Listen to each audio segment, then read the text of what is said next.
ranqueando comidas com a Rafinha. Então vamos lá, um taco. Eu gosto de taco, vamos colocar em quinto? Não. É mais ou menos. É um taco. Ah, não. Ah, ou seja, Não, eu odeio feijão. 10. Não, oitavo, vai ver coisa pior. Pão. Terceiro lá. Não. Um pastelzinho, puro. Isso é taco também? É, um taco. Sexto.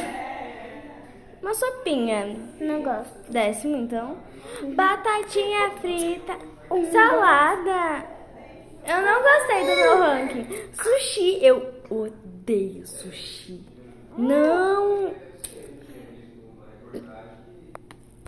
Rafaela tá quase vomitando, gente.